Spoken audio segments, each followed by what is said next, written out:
Kev, est-ce que tu as hésité avant d'accepter cette suite? Pas une seconde.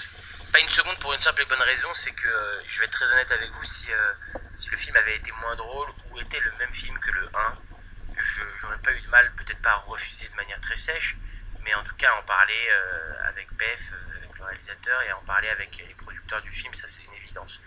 Ce qui m'a tout de suite plu, ce qui est assez rigolo, c'est qu'au tout début, la première version du script que j'ai reçu, Pep voulait pas que je l'envoie et que je la voie, et je sais pourquoi, c'est parce que c'est un très gros bosseur et qu'il avait envie que ce soit encore mieux. Moi, tout de suite, dans la première version que j'ai lue, j'ai vu ce que j'avais envie de voir en tant que public. Et c'est aussi comme ça que moi je choisis les films que j'ai envie de faire, j'essaye de me mettre à la place de mon public et de me dire est-ce que c'est ça, qui me ferait plaisir de voir, quoi. Et quand j'ai lu le script, je me suis dit, voilà, si moi oublions 2 secondes l'acteur que je suis, en tant que public, j'ai adoré les profs 1, et j'aimerais tellement que ces profs 2 existent. Donc forcément, si moi je peux en faire partie, ce serait mortel. Et comment évolue ton personnage? Alors mon personnage, comment il évolue? Mon personnage évolue très bien. Je crois que sur le premier volet, on sentait qu'il était apte à tomber amoureux, mais ça restait quelque chose, j'allais dire, au second plan. Ça restait quelque chose dont on s'occupait pas vraiment. On faisait d'abord connaissance avec le personnage lui-même, ce fameux Boulard, qu'est-ce qu'il est, pourquoi est-ce qu'il est cancre depuis des années, et ainsi de suite. Là, dans ce second volet, et c'est aussi ce qui m'a beaucoup touché, c'est que son histoire d'amour est mise au centre de l'histoire, et c'est très très agréable pour moi parce que, déjà parce que je vis une histoire d'amour, hein, ça c'est super, et aussi parce que le personnage de Boulard a pris de l'importance sur ce deuxième film. Il a pris le Boulard, quoi. Est-ce que tu as des points communs avec Boulard? J'ai beaucoup de points communs avec lui, ouais, bien sûr. Bah, moi, entre le tournage du 1 et le tournage du 2, j'ai eu la chance de me faire offrir toutes les BD.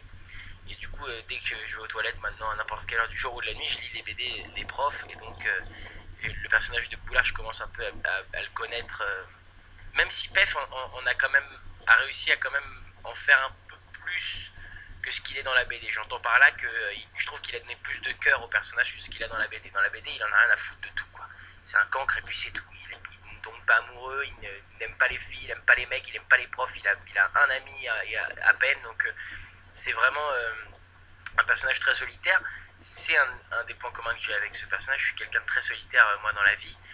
Ensuite, c'est quelqu'un de très feignant de tout, qui a du mal à se lever le matin. J'ai du mal à me lever le matin.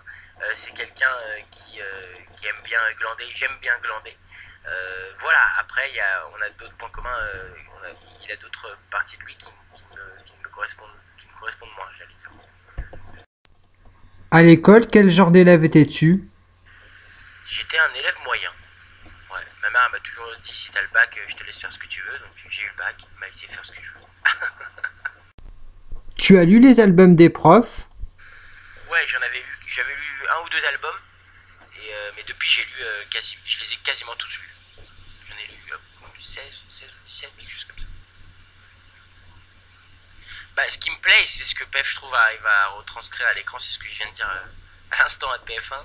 C'est marrant, ce qui me plaît, c'est qu'il y a un univers très coloré, très utopique. C'est-à-dire que c'est difficile de croire qu'un lycée comme ça, que des profs comme ça, de toutes les couleurs, complètement dingues, chacun les uns plus que les autres, puissent exister. Et ce que je trouve extrêmement fort, c'est que dans le 1, comme dans ce film-là, on garde ce côté très utopique, on garde ce côté très coloré, très BD, mais ça s'inscrit d'un coup dans un univers, dans un monde qui marche complètement. On peut complètement croire que ces fous de profs-là peuvent débarquer demain dans n'importe quel lycée de France pour faire leur connerie, quoi. Et c'est ça qui me plaît, c'est qu'il y a un côté... c'est rare quand les adaptations de BD sont aussi bien faites, parce que là, on garde tous les codes de la BD qu'on aime quand on lit cette BD et tout ça, et en même temps, il y a un truc où d'un coup, ils prennent vraiment vie, et donc d'un coup, on s'inscrit dans la réalité, dans la vraie vie, quoi, et ça marche bien. Comment ça s'est passé le tournage du film? Moi, forcément, ça se passe super bien. J'ai la chance de jouer avec une jeune comédienne qui s'appelle Gaia Weiss, qui sera très certainement très bientôt une immense star en France et dans le monde entier. En tout cas, Pef et moi, on en est convaincus. Moi, j'ai la chance de partager, j'allais dire, allez, 70-80% de mes scènes avec elle. Et pour moi, c'est une vraie chance parce que c'est une actrice anglo-saxonne qui a des techniques d'acteur très différentes de ce qu'on peut nous avoir en France. Et donc forcément pour moi c'est très inspirant, c'est exceptionnel. Et puis pour ce qui est de jouer ensuite avec les profs, je retrouve le même plaisir que sur le 1. C'est ce que je disais tout à l'heure, il y a un truc où moi je suis un jeune comédien, j'aime faire rire sur scène, j'aime faire rire au cinéma. C'est vraiment quelque chose que j'aime faire.